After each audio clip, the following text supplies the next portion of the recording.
Hey guys, back again with another video, a games I've been playing recently video because I've finished a couple games and I'm playing one right now that I'm actually almost finished as well. And instead of doing a review for each of them, I thought I'd just briefly talk about them, what I thought about them. And we'll start things off with Yooka Laylee. Interesting. The reactions to this game have been interesting. Quite the divisive game. I guess a lot of people were expecting this to like revolutionize 3D platformers, and a lot of reviewers have mentioned that the game just feels super dated and there's no place for this type of game anymore, which is like this really odd notion that I kind of reject. It's kind of ridiculous, actually. Um, but I really enjoyed this game. I think the reviews have been way too harsh on this game. I think it's actually quite good. It definitely has its flaws. And it's certainly not on the level of Banjo-Kazooie, but I certainly think it's better than Banjo-Tooie. And I don't know, I had a good time with this game. I think it brings some interesting ideas to the table as well. The ability to expand the different worlds you explore, I think, is actually pretty interesting. Where, like the worlds in this game, they start off fairly small, but they eventually get quite big when you expand them, and you can expand each world once. And the ways the worlds are expanded are quite interesting as well. It's not just like increasing the boundaries of the world and adding more content to them. The way you expand the worlds is pretty unique from world to world, and it basically makes it so that it's not too overwhelming in the beginning. Like Banjo-Tooie, I thought the worlds were way too overwhelming and convoluted. But with this game, you kind of get used to the world at first. You can get a certain amount of like pages, for instance. And then when you feel like you've got a good grasp on the world and that you've kind of exhausted the content in that part of it, you can either choose to expand it or go to another world. And when you expand it, you've kind of already familiar with a good chunk of the world. So even though the worlds will eventually become pretty sizable, although honestly, the worlds in this game still aren't as big or as complex as the ones in Banjo-Tooie. It makes sure, like the expanding world concept, makes sure that you're never going to be too overwhelmed. It's honestly a pretty interesting mechanic, and it's one of my favorite things about the game. I really like the design of the worlds overall as well. A lot of different shortcuts. The hub world in this game, I think, is actually really well done. I've heard a lot of people complain about it and call it too convoluted or complex, and I'm just like, really? It's really not that bad. I think it's honestly kind of clever, and the way it's all connected and the way you unlock the different worlds. It's not just the simple act of just like seeing a world and going into it. You have to actually uncover them for yourself. Which is pretty interesting. And honestly, like again, the hub world in this is nowhere near as convoluted as anything in Banjo-Tooie. And anyways, I actually really like the hub world in this game. I think it's actually really well designed. The worlds, basically, they're kind of like I like some better than others. I think this kind of varies from person to person. The casino world is probably my least favorite. Although I started off not liking it, but the more I played it, the more I grew to kind of appreciate it. And I think that the transformation you unlock in that level is my favorite one in the game as well. And it is kind of interesting how instead of going for the pages directly, you have to cash in tokens to get them, which I thought was a kind of interesting kind of gimmick. The third world's probably my favorite. Aesthetically, it's not too interesting. It's kind of like a swamp level, but I really like the challenges that are in that level. Yeah, other things I like about the game, I like Yooka Laylee, like the moveset you get in this game. I think for the most part it's really well done, and the way you kind of have to combine your different moves to fight, like for instance, like the final boss or doing some of the challenges you'll find throughout the game. The roll move is a great way to get around. The controls take a little bit of getting used to, but once I got used to them, I quite enjoyed the roll move. You have like projectile attacks that you can kind of take from different like flowers you'll find throughout the environments, which kind of add to the game as well. You'll unlock like a flight ability later in the game, which is really empowering when you finally do get that. Even though the controls are they're more wonky than they should be with with the flight controls, but I didn't mind them so much. Just the ability to fly really opened up the levels and opened up the exploration in an interesting way. And you do get that ability late enough in the game where it doesn't feel like it completely breaks the rest of the game all that much. There's a bunch of other different abilities that you'll get throughout the game as well. I liked how you got the different abilities, basically finding the quills in the different environments and then cashing them in at this character named Trouser, who's my favorite character in the game. I like the humor to the game generally, even though the dialogue is not quite as sharp or as funny as in Banjo-Kazooie. They do try to break the fourth wall, but I don't know, the humor just didn't quite hit for me the way it does in Banjo-Tooie and Kazooie. And it's definitely more cheery, this game. It's not as surprisingly dark as, say, Tooie was, but I do like the characters here overall. The dialogue is annoying. It's one of those things that I wish they didn't bring back from Banjo-Kazooie. It can definitely get a little annoying. But I really loved exploring these worlds, and for the most part, I really loved the different challenges and finding all the different pages. There's a lot of variety. And there's actual platforming in this game. They remembered that Banjo-Kazooie was a platformer. That's one of my biggest disappointments with Tooie. Like, that game had barely any platforming in it. It might as well have been like a mini game compilation. It's just, I don't know. It's like I'm glad that there's actual platforming in this game, and it can get fairly challenging. This game made my hands sweat at various points in the game, and I really appreciated that. But it also has, obviously, the collectathon elements as well, but it doesn't go overboard with the collectibles like in Donkey Kong 64. I feel like this game is kind of like in between Banjo-Kazooie and Banjo-Tooie. The levels are certainly bigger than they are in Banjo-Kazooie, and the game overall is not as tightly designed as that, but it doesn't go overboard with the collectibles or the mini-games like Tooie does. Now, there are mini-games in this game, and this is probably the biggest flaw with this game for me, the mini-games and the boss battles. Okay, so we'll talk about the mini-games first.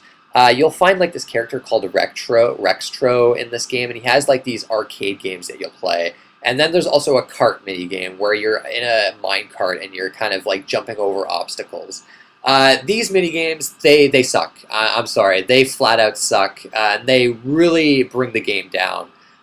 You basically, the arcade games, you can play them once to finish them, and then you have to get a high score. So there's 2 pages for each of these arcade games, and there's an arcade game in each of the 5 worlds. And then there's the cart minigame that happens once in every world. And the mini games that you'll find, it's not like, I would have preferred if it was like almost like a 2D visual style to them, but they've got like these ugly like 3D graphics to them, and a lot of the games are like kind of top down. There's one that's kind of like a balloon fight ripoff, another where you're kind of moving a character from left to right, dodging these obstacles. The controls in these mini games are always pretty bad. And the what's required of you to get the pages is absolutely ridiculous. Some of these mini games, even beating them is a pain in the ass and quite difficult. And what the high scores you have to get some of these pages are absolutely absurd. You have to basically perfect these games. And with the controls being so bad and the mini games just not being fun whatsoever, it's a real pain in the ass. They just really dragged the game down for me, and eventually in the 4th and 5th worlds, the arcade games, I would beat them, and then that was it. The high scores, I would just flat out ignore them. Now, luckily, with the open-ended nature of this game, you can get 100 of the 145 pages to actually finish the game, and fight the final boss. You can skip a lot of the optional stuff in this game. A lot of these mini games, granted, you can skip them, and that's what I started doing. It's just if you wanted to go for 100% completion, this game is going to piss you off because the minigames, they just suck. And the cart minigame is terrible as well. It controls like garbage, and there's so many obstacles, and it moves way too fast for what you're expected to dodge. And you have to get these gems on these minecart levels to get the page associated with it. And this minigame starts out decent enough, but in the later worlds, the amount of gems they require of you is absolutely insane. I cannot believe how difficult these mini games are. It's crazy. But it's kind of like this unfair challenge to me. Like, I just feel like they require too much of you, and the controls are just not good enough for what they require of you as well.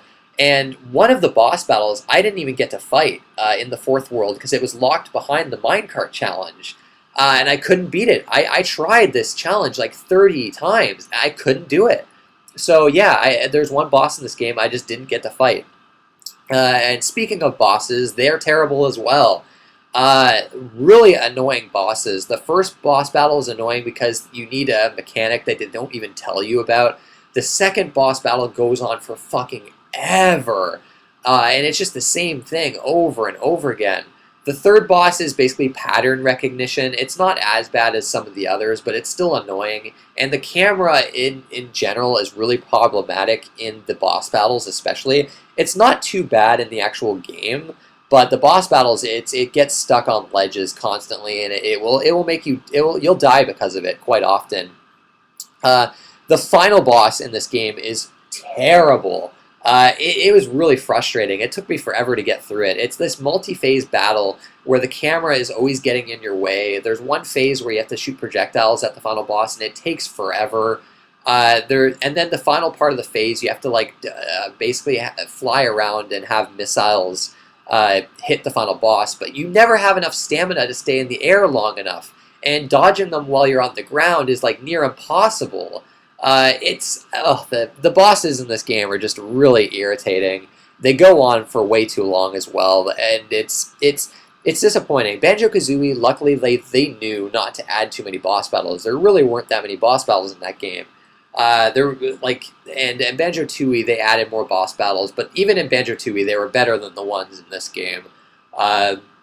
So yeah, mini games and boss battles definitely the low point of this game. I guess also the quizzes. They brought back the quizzes from Banjo-Kazooie. They're actually less annoying in this game. They're way longer in Banjo-Kazooie. In this game, they're actually fairly short, and because I was really paying attention to all the character names and all like the items I had, and I really was enjoying this game, a lot of the quiz questions ended up being pretty easy, but there are definitely some bullshit questions, like how many pages do you have currently, and a lot of times you're just not going to know, and a lot of the answers are so close to each other that you're bound to get it wrong, and it just kind of boils down to luck. And they kind of halt the pacing of the game as well, so that's one of those things from Banjo-Kazooie I wish they wouldn't have brought back. Sometimes the game does stick a little too closely to that game, but overall, I really did enjoy this game for the most part. I liked a lot of the challenges. I liked exploring these worlds. I generally thought the controls were quite well done. The soundtrack is really good as well. Yeah, it definitely has its frustrations and its flaws. When you go for 100%, that's when the game gets really annoying. But for me, I was like, okay, I think I got like 120 out of the 145. I was like, okay, that's enough. The rest of these pages are just annoying to get. Let me just finish the game now. So yeah, I do think this game is people are being a little too harsh on it. They built this game as like a 3D collectathon platformer. That's what they were trying to go for, and for the most part, I think they succeeded in creating a Banjo-Kazooie type experience, the kind of game that we just don't see anymore. No, it's not this revolutionary game. There's nothing innovative or original about it, but it doesn't need to be. But I don't know. Maybe I'm just kind of in the minority here, because I know a lot of people that didn't like this game. A lot of people just absolutely hated this game, so I don't know. It's interesting, you would think I tend to be negative and critical on a lot of games. You would think that I would have maybe hated this game, but no, it's yet another game in 2017 that I've really enjoyed. If you loved Banjo-Kazooie, I really don't think you'll be disappointed here. I think you'll find a lot to enjoy.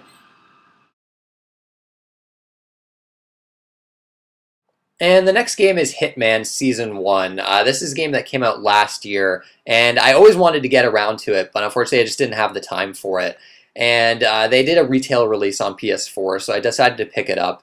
Hitman is one of the very few stealth series that I like. I don't know, there's something about these games, just the freedom that you have to tackle your objectives, and the more realistic... well, not realistic, but just the Hitman aspect of it, taking out targets, like assassinating people. And then the environments have always been really varied in these games. These games always have environments that you typically don't see in video games, and it's the same with this game as well.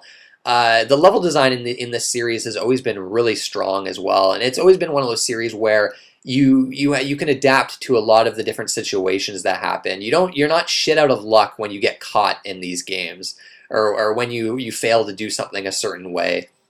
And anyways, this game as came out after Absolution, which I didn't play because I heard it was just absolutely terrible.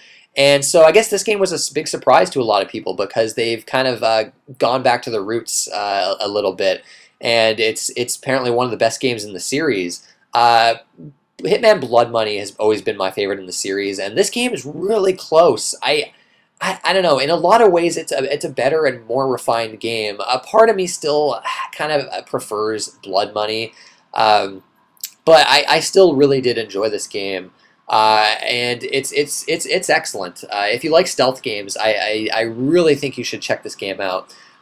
One of the more impressive things with this game are like the levels themselves. Now, there's only 6 of them in this game, but they're absolutely huge and dense with detail and with so many different interactions. This game, I was really impressed with like the AI and all the sorts of different things that will happen in each of these levels. Like basically, there's all sorts of different opportunities for taking out your targets in these levels, and they get a lot of mileage out of them as well. You have the main story that you're kind of following, taking out certain targets, but you also have different contracts that people can kind of create. And then you have a bunch of custom ones that you can take on as well, where you can kind of like mark different targets throughout the levels and basically take them out in a certain way, and then kind of like make your own contract in that way where other people can kind of tackle them and trying to do exactly what that player did. But there's also other bonus missions that they've got as well, where different targets will be added to one of the maps. And there's actually some like DLC type missions as well that kind of change the map completely. For instance, one of the maps, there's like an objective to take out this actor. And the map is completely changed, where there's like a film set now right in the middle of the map. And the patrols have been changed as well. The NPCs are all different. It's actually really cool what they've done with the levels here and the way they change them up depending on the targets you have to take out. There's a lot of cool little stories, like mini stories within these levels as well. You'll like listen in on conversations between NPCs, and then basically depending on what you do throughout the maps, it will change different events that happen. There's almost like like some scheduling going on with this game. A lot of the NPCs have their own schedules, and they'll do certain things in a different order. And depending on what you do, that can kind of mess with the order and change all the different interactions that can happen throughout the map. It's like the level design in this game is incredibly impressive. Like I was really kind of blown away by all the different things you could do in these maps. The game's kind of got a cool like experience, like leveling up type system as well. The more you play a map and the more challenges you complete for each map, you level up, and you can take more different types of equipment with you into the different missions. And you can actually end up choosing your different starting point and choosing like a different agency pickup location for the equipment as well. You can also actually start with certain disguises as well when you level up more, which is really cool as well. The replay value in this game is quite high. Every time you play a new mission, there's all sorts of different ways you can tackle your objectives. Of course, you can go for those elusive silent assassin ratings as well. One frustrating thing with this game, like I really love this game, but one thing really kind of I don't know, it brought the game down for me a little bit, and that's the disguise system. Now, I've heard it's not as terrible as it was in Absolution, but it can still cause some frustrations where you'll need certain disguises to kind of blend in with these environments and access certain areas. For instance, you might need like a security uniform to get into like a certain area. And basically, from what I gather, the more enemies that you take out or incapacitate, and the farther you get in the mission, and the more time you spend in these environments, the less effective your disguises are going to be. So eventually you'll find other enemies that have the same costume as you, and they'll have like a little marker over their heads showing that they'll be suspicious of you if you get close to them. And so basically, the more you play these missions, and I tend to play them pretty slowly because I'm the type of player that doesn't like to rush things. I like to take in the environment and really get immersed. And the more I would play these missions, the more frustrating they would get because more and more NPCs would be able to be suspicious of me. And when that happens, you basically have to run around and do a lot of hiding. And then just plain run away from the enemies, and that can get a little annoying. And eventually, like disguises just didn't feel as effective as they should be, and it just I don't know. It created a level of tedium to the game that I wasn't really a fan of. Hitman Blood Money, for instance, when you had certain disguises, like the characters that had the same disguise as you, they weren't going to be suspicious of you. And I honestly, I kind of preferred how disguises worked in Blood Money as opposed to this game. I mean, so I suppose it's a little realistic in some ways. I don't mind it in some ways. For instance, there's a hotel level, for instance, and if you get like the hotel type outfits, the hotel manager is going to be suspicious of you because obviously she knows her employees. So I don't mind it in that sense, but when you have like a security outfit and like half of the security guards are suspicious of you, and it really cuts down on your options and the way you can explore these environments, it can be frustrating. But honestly, that said, it's probably the only thing about this game I didn't like, other than the fifth mission.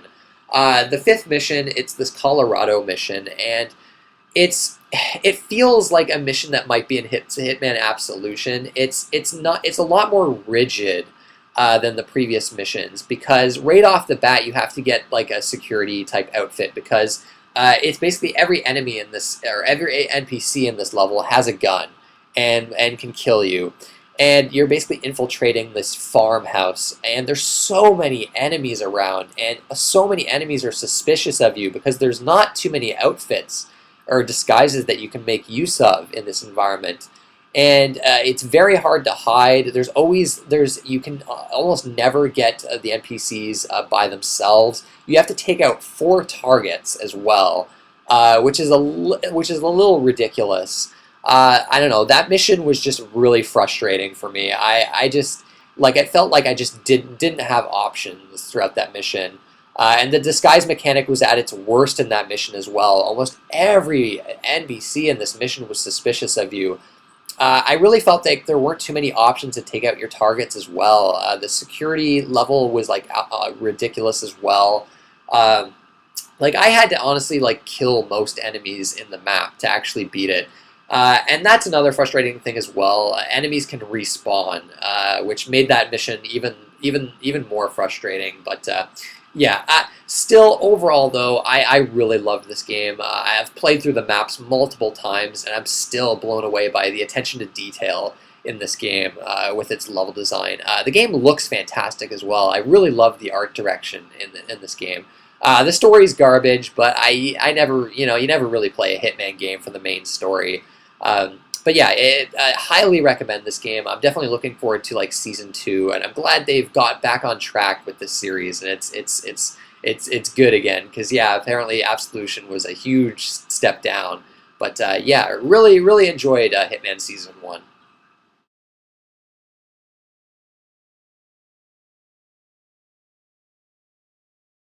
Okay, and the final game, and I'm actually just about to finish this game now, Prey, PS4, Xbox One, PC. I'm playing it on the PC. Now, I played the demo for this, and I was fairly impressed, but the combat really put me off. The PS4 version, from what I understand, actually has some input lag issues. It's a little better in the retail version from what I understand, but it's really clunky on PS4, like the controls, and it runs in 30 frames per second as well.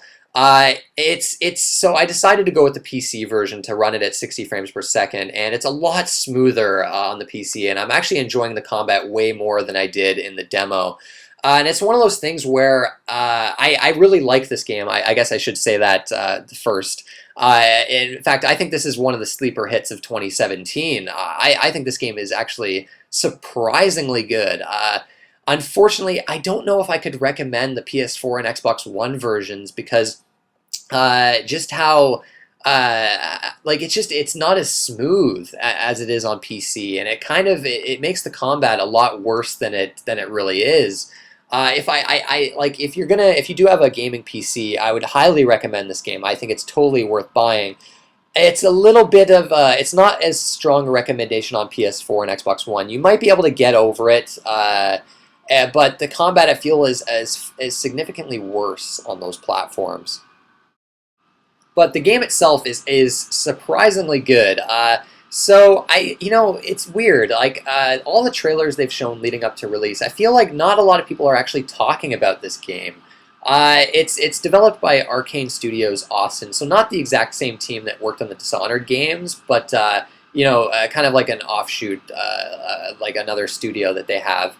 And basically, it's weird, like because this game has almost nothing to do with the original Prey, which was this game that came out back in like I think 2006. I liked that game, but it was actually a fairly interesting game. Like it was a really fast-paced first-person shooter with like these cool portal mechanics. And then there was going to be a Prey 2, which was like kind of like a bounty hunting game in space where you're a bounty hunter and fighting all these aliens. And the gameplay they showed of that game looked really good, but I guess there was like a lot of development troubles, and they canceled that game. And then they kind of did this game, which is kind of like a reboot. It's so odd though. I think like from what I understand, the only connections with the original Prey are some of the it takes place like some of the aliens are the same. I think it's bizarre. I don't know why this game is called Prey. Really, this game is System Shock 3. Flat out. Now I know that they've said that this is a spiritual successor to System Shock 2, and yeah, this is more of a spiritual successor to System Shock 2 than BioShock was. Now, I know a lot of people are saying, like, this is BioShock in space, and I guess if you haven't played System Shock 2, you might feel that way, but if you've played System Shock 2, the similarities are going to be readily apparent. It's got almost the exact same inventory system. It takes place in space. It's got the more horror vibe that System Shock 2 has as well. This game is definitely a horror first-person game. Although I guess the genre, this is considered an immersive sim, is what they call it. But yeah, it really harkens back to System Shock 2. Now, that's a game that I really enjoy, but it's dated in a lot of aspects. And this game really actually takes that kind of experience and modernizes it in all the ways that it should. But at the same time, this is not like a game that holds your hand in any way. This is actually a really challenging game, a really immersive game that doesn't ever really directly guide you. And it has a lot of side quests, and the game is really open-ended with where you can go. There's a lot of different side quests that you can find as well.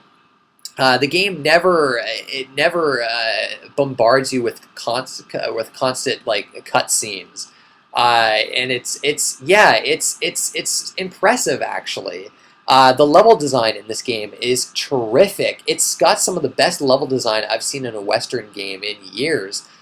You're aboard this space station, Talos 1, and I guess I should actually talk about the story first, although I don't really want to spoil a lot here, because actually the story is one of the highlights of the game, at least for me.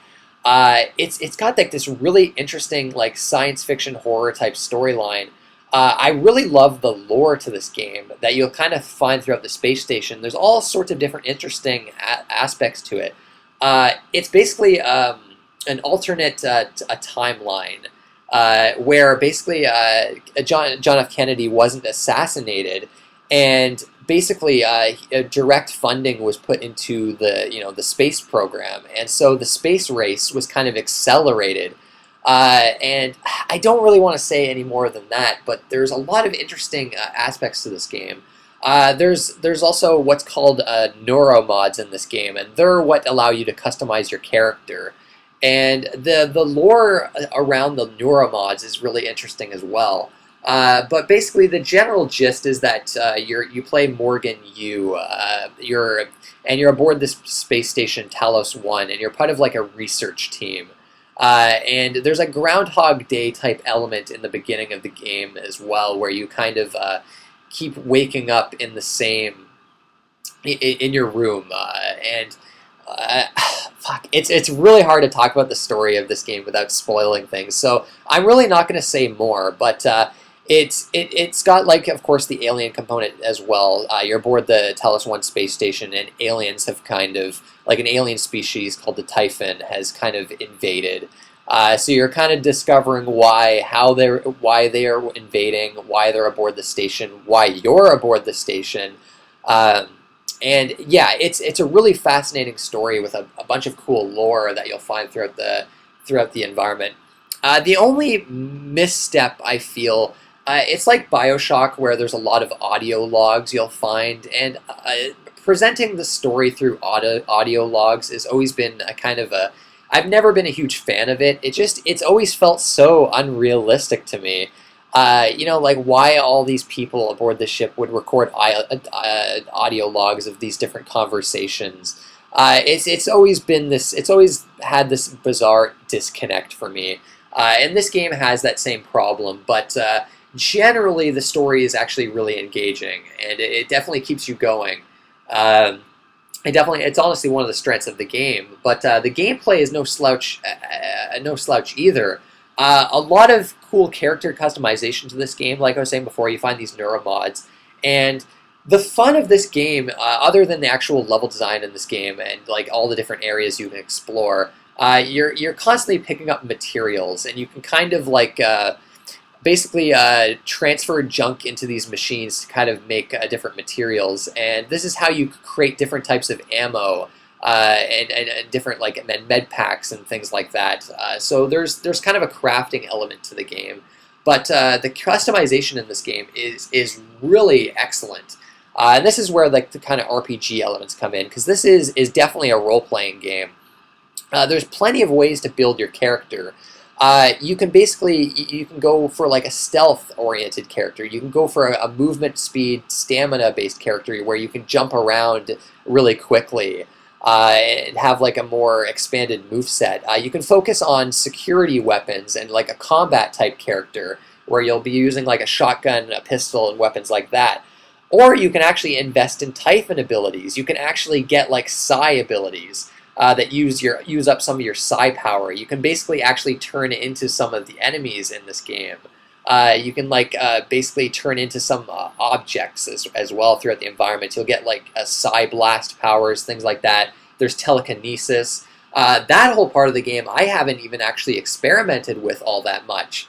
One of the interesting drawbacks with the Typhon abilities is the fact that the turrets on the space station are going to be hostile to you if you get a Typhon ability, because you'll basically be considered an alien at that point, which is kind of interesting. You really have to think about where you want to invest your neuromods in this game, which I love. I always love when games do that.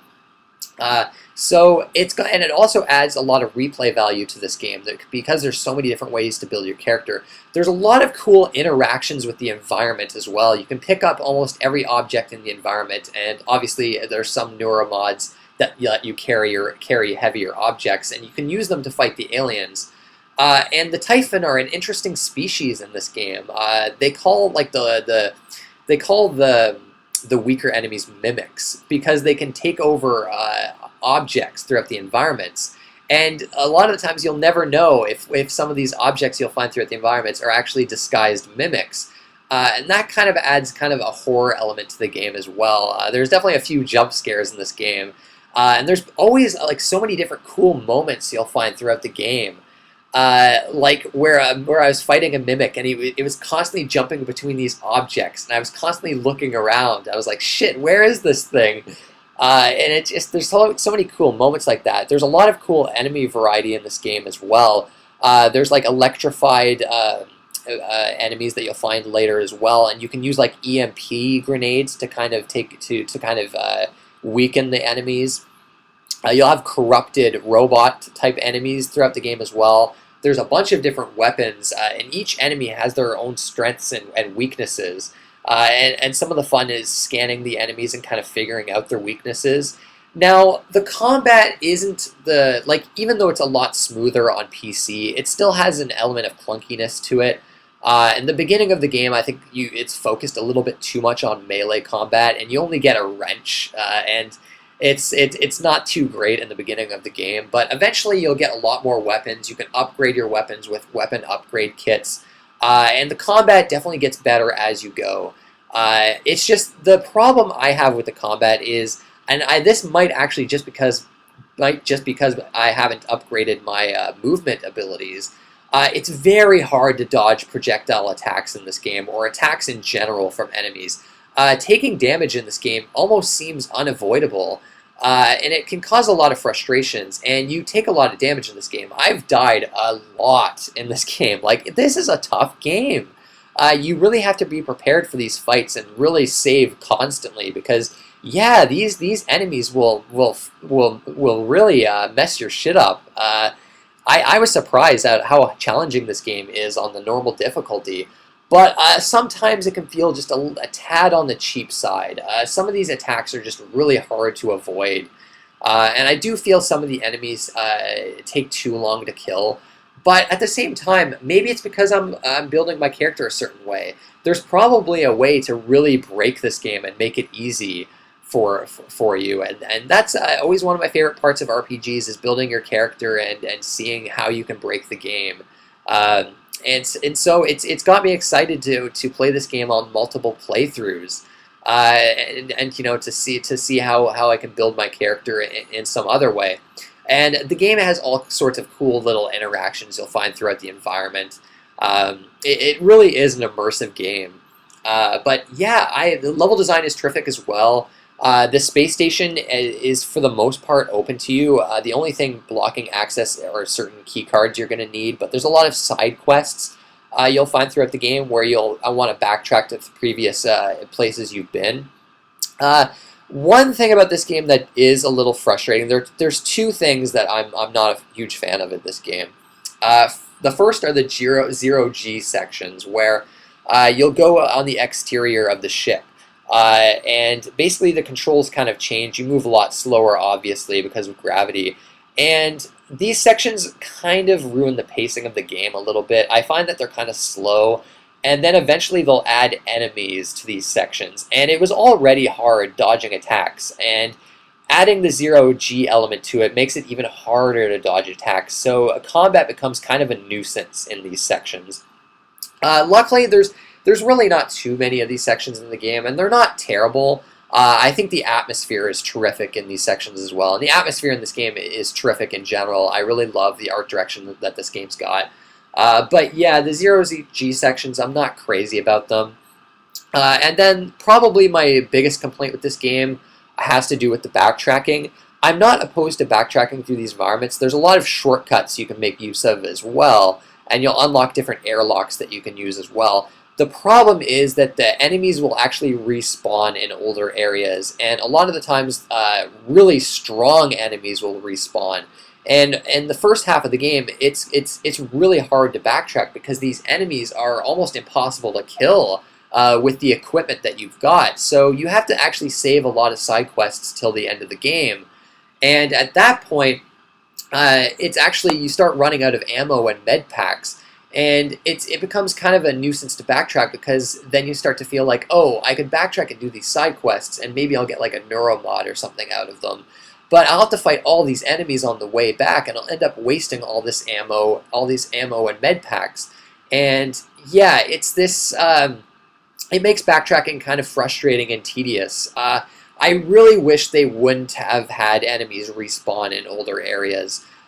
Or at least in some of the areas. Like, it does lead to some cool moments in the game when you do eventually backtrack, but at the same time, it can be really frustrating, and it really, for me, it made me not want to backtrack. I'm at the point where I'm almost about to probably reach the end of the game, and I have all these side quests I haven't done, but I don't feel like backtracking because I'm going to have to fight all these enemies on the way back, and I could run out of ammo or med packs, and I could get myself in a really hairy situation.